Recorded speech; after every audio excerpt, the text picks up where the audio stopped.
Olá, queridos, tudo bem? Queria desejar para vocês já que vocês estejam bem, quero que vocês estejam se cuidando em casa. Eu sei que tá chato, eu sei que tá difícil ficar em casa, ficar isolado, criar essa rotina em casa de estudos, mas tenho certeza que não tá difícil só para vocês, tá difícil para todo mundo.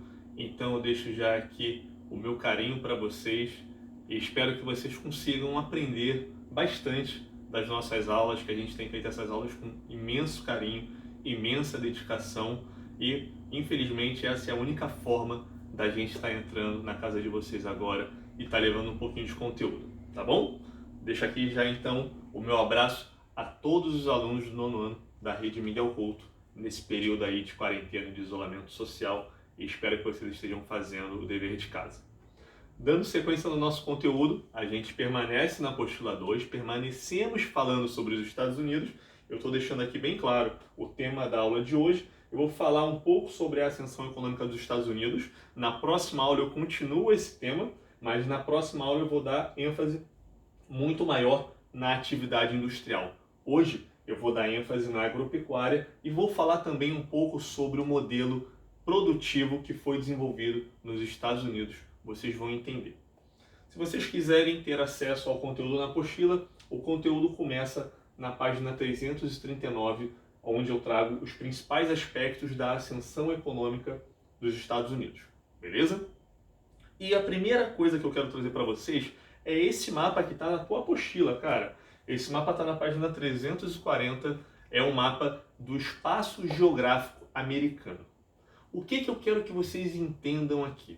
Vocês já tiveram aula com outros professores que eu acompanhei todos os vídeos, beleza? E vocês tiveram aulas sobre a formação do território americano. Nós vamos acabar falando hoje um pouquinho sobre isso novamente. E eu quero que vocês percebam o seguinte: 13 colônias, certo? Colonização começando pela costa leste.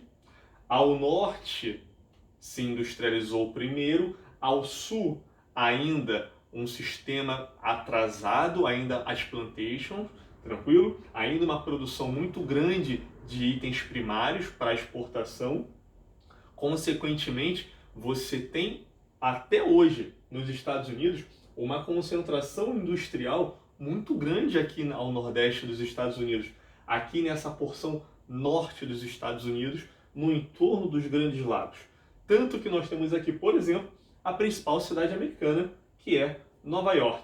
Tranquilo? Nós temos aqui, por exemplo, algumas megalópolis como Boise, West, que sem dúvida é uma das principais megalópolis do mundo. E vocês já viram esse conceito de megalópole com certeza. Outra coisa que eu quero destacar para vocês é: houve uma política de expansão americana para o oeste, vocês estudaram a marcha para o oeste, e vocês percebem que a ocupação americana ela também ocorre a oeste, mas ela não ocorre da mesma forma que ocorre aqui no Nordeste americano.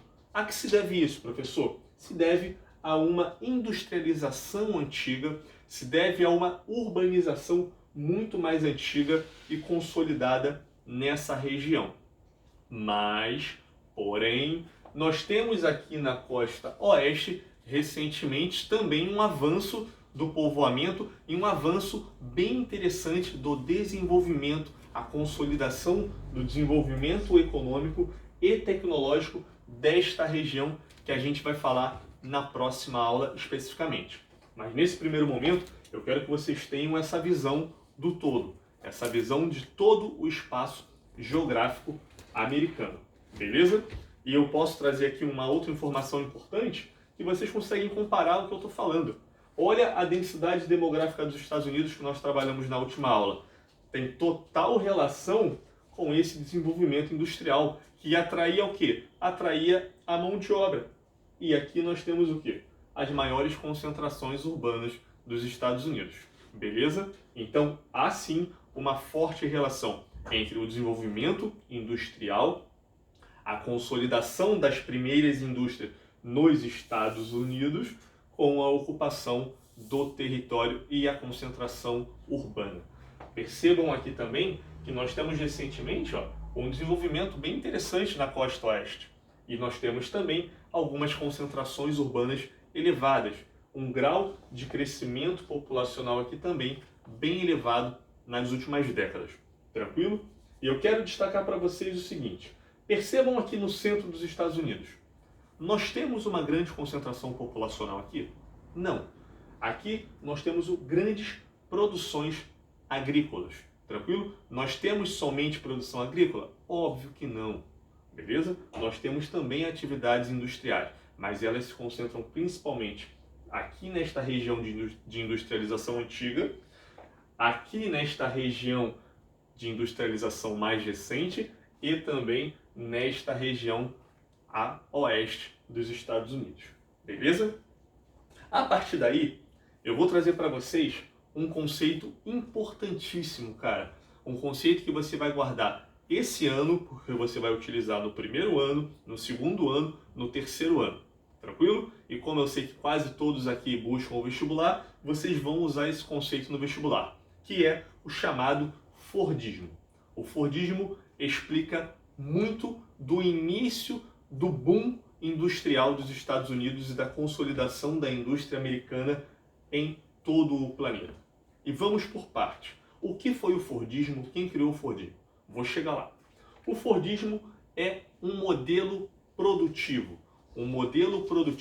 implantado na indústria, beleza? O Fordismo, como o nome já sugere a vocês, foi desenvolvido por um cara chamado Henry Ford, fundador da empresa automobilística que vocês conhecem até hoje, a Ford, tranquilo? Que se encontra no Brasil. O Fordismo foi então um modelo produzido por Ford e implantado aonde? No sistema de produção da fábrica de automóveis da Ford, lá nos Estados Unidos. O Fordismo se expande para valer nos Estados Unidos e também começa a se consolidar em outras áreas a partir de 1920. Mas as grandes transformações que levaram a esta consolidação ocorreram antes. Ocorreram na primeira década e logo no início, na virada do século XIX para o século XX. E quais foram essas mudanças, professor?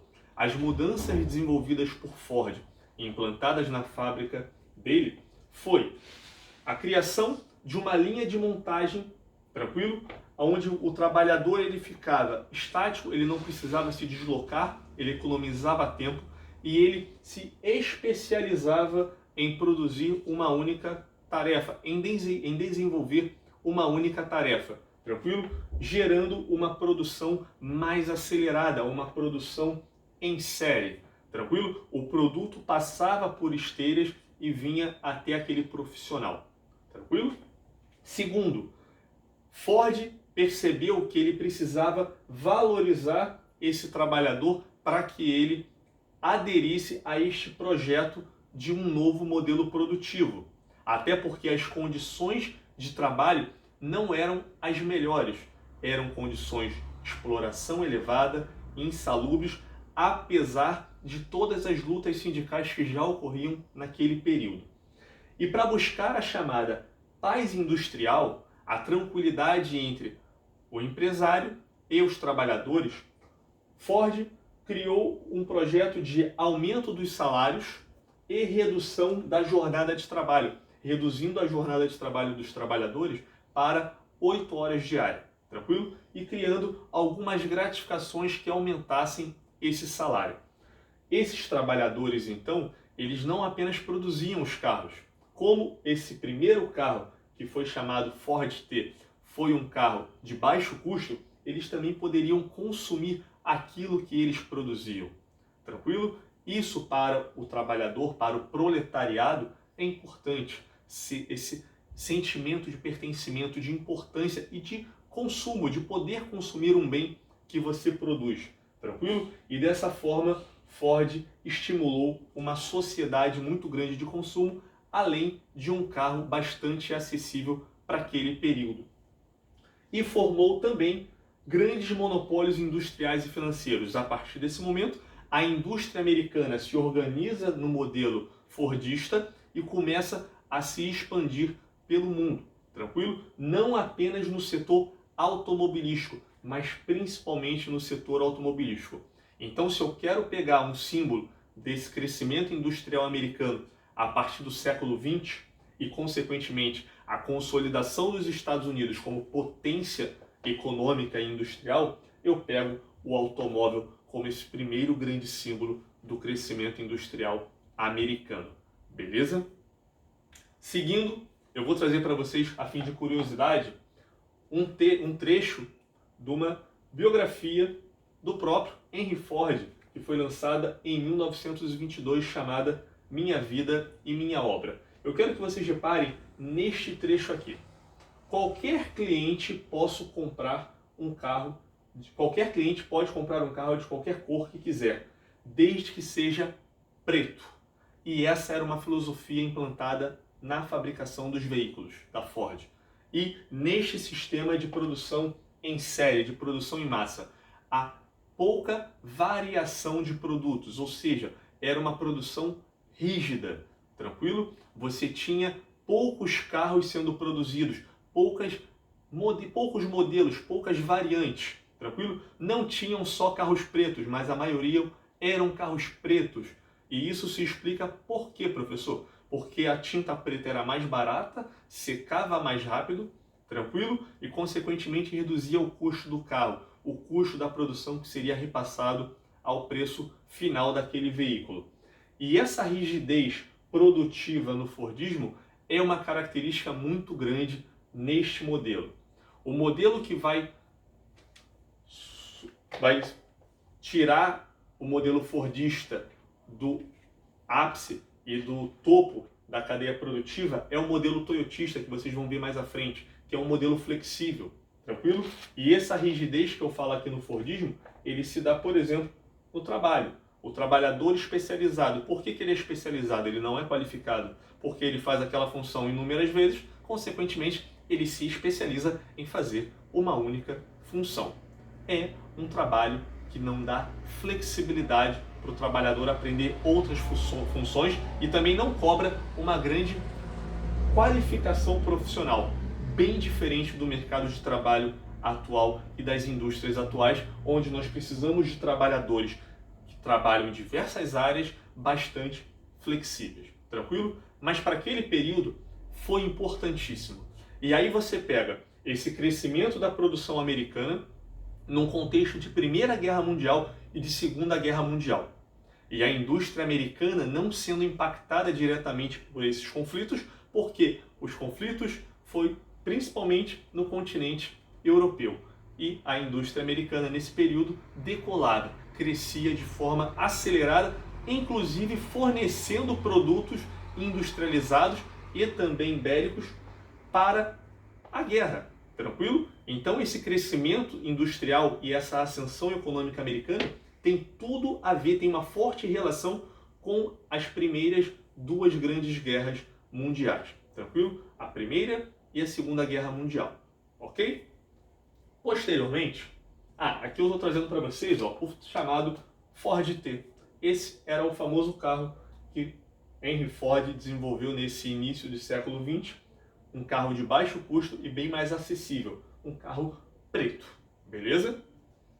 E agora eu quero virar um pouquinho a chave, eu quero falar um pouquinho com vocês sobre a agricultura, sobre o desenvolvimento agropecuário, agrícola dos Estados Unidos. Lembrando que os Estados Unidos é um dos maiores produtores de grão do planeta, como o Brasil. Porém, os Estados Unidos apresenta um aproveitamento, uma produtividade muito maior do que o Brasil. Eles precisam ocupar uma área menor para extrair mais ainda do solo. Por quê? O uso de insumos, o uso de máquinas, fertilizantes, defensivos agrícolas é muito elevado. E, óbvio, isso demanda investimentos. Tranquilo? Investimento que os Estados Unidos faz não de agora. Desde lá do início do século XX, a agricultura americana já vem crescendo num volume muito grande. Beleza?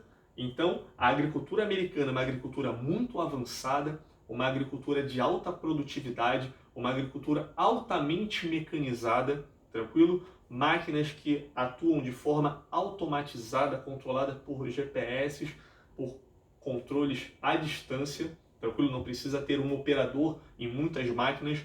Isso é um modelo extremamente avançado, que demanda investimentos. Investimentos esses que o governo inicialmente fez promovendo esse crescimento da agricultura americana. E para vocês lembrarem, os Estados Unidos, para ocupar esta região, criou uma política que vocês vão ver aqui, ó, deixa eu passar um pouquinho, chamada de Homestead Act, ou Lei de Povoamento, que foi o quê? A concessão das terras a imigrantes, principalmente europeus, vocês lembram disso das últimas aulas, para que eles o quê? Ocupassem o território norte-americano, marchassem para oeste. Consequentemente, nesta região, nós temos uma grande concentração dessas propriedades rurais, propriedades agrícolas, vamos chamar assim. Aqui eu estou trazendo para vocês, imagem da nossa apostila, o espaço agropecuário americano. O espaço agropecuário que é separado, que é dividido em cinturões agrícolas, os chamados belts. Tranquilo? E olha como as coisas têm uma relação muito interessante. Você tem nesta região uma concentração populacional muito elevada. Isso vai se desdobrar em que, professor? Isso vai se desdobrar nisso daqui. No nordeste dos Estados Unidos, nós temos dois cinturões importantíssimos. Dois cinturões de produtos perecíveis, produtos que apodrecem muito rápido, que são os hortifrutigranjeiros e os laticínios. E por que eles estão próximos do Nordeste? Porque nessa região nós temos uma grande concentração populacional, um grande mercado consumidor. Tranquilo? Não dá para eu colocar lá dentro de Nova York uma produção gigantesca de laticínios, mas próximo eu consigo. E, consequentemente, essa região aqui se formou este cinturão, que está marcado aqui por esta marca. Por exemplo, aqui seriam os Corn Belts, mas nós temos aqui também o Dairy Belt e também a ocorrência dos Green Belts, que são os cinturões verdes. Tranquilo? Depois eu quero que vocês olhem para esta região aqui, mais ao sul dos Estados Unidos e ao centro dos Estados Unidos. Aqui uma região de povoamento antigo, povoamento que se consolidou principalmente pela produção do algodão, e aqui uma região que foi consolidada através do quê? Da ocupação para o oeste. Nessa região central nós temos dois importantes cinturões, o cinturão do trigo e o cinturão do milho. E ao sul nós temos o cinturão do algodão e também o cinturão que produz frutas, fruticultura. E aí você me pergunta, professor, por que frutas nesta região? Porque o clima favorece. Aqui é uma região mais próxima aos trópicos, consequentemente é uma região que tem um clima mais quente se comparado com o norte dos Estados Unidos. Assim como também nesta região aqui você tem a ocorrência de fruticultura irrigada, porém com uma técnica mais avançada, uma técnica que demanda um investimento maior devido à presença de climas muito secos, climas semiáridos naquela região. Tranquilo? Também a oeste, naquela porção banhada pelo Pacífico, você tem os cinturões que representam grande produção de pecuária bovina de corte e também ovina. Professor, você falou de alguns cinturões. Eles não comem beterraba? Eles não comem outros legumes? Não comem também, mas eu estou destacando aqui para vocês os principais cinturões. Tranquilo? Os principais são esses. Por que eu digo os principais? Porque ocupam áreas gigantescas. Tranquilo? Por exemplo, vamos pegar aqui o milho. Esse milho americano hoje é um milho muito desenvolvido, uma produção altamente mecanizada, tranquilo? Uma alta produtividade que faz com que os Estados Unidos seja, sem dúvida, um dos principais produtores de milho do planeta, assim como também a produção de trigo que ocorre aqui nessa porção central do território. Beleza? E eu quero que vocês percebam essa concentração aqui devido à proximidade com esta região mais urbanizada, consequentemente o maior mercado consumidor. Beleza? Então, as características climáticas influenciam, mas também as características de ocupação do território influenciam a presença desses cinturões. Lembrando que os Estados Unidos aqui ao centro apresentam grandes planícies, de grandes áreas planas que favorecem, por exemplo, a mecanização dessas atividades. ok? Aqui eu já falei. Então eu deixo para vocês aqui o recadinho que vocês não esqueçam de ler a nossa apostila 2, esse conteúdo ainda se encontra na apostila 2. Façam os exercícios sobre a agricultura, sobre esse início de desenvolvimento americano industrial também. Tem alguma coisa relacionada a Fordismo na nossa apostila. Vai ter também alguns exercícios sobre Fordismo na nossa listinha, nossa tarefa domiciliar que eu vou enviar para vocês, tranquilo? E eu peço novamente que vocês fiquem em casa, que vocês se cuidem, criem uma rotina de estudos, tranquilo? Uma rotina saudável, até porque vocês estão com tempo agora, o problema não é mais o tempo, beleza? E isso vai ajudar vocês a encarar esse período de isolamento, tá bom? Queria desejar aqui novamente um grande abraço, um beijo em todos, fiquem com Deus e até a próxima aula.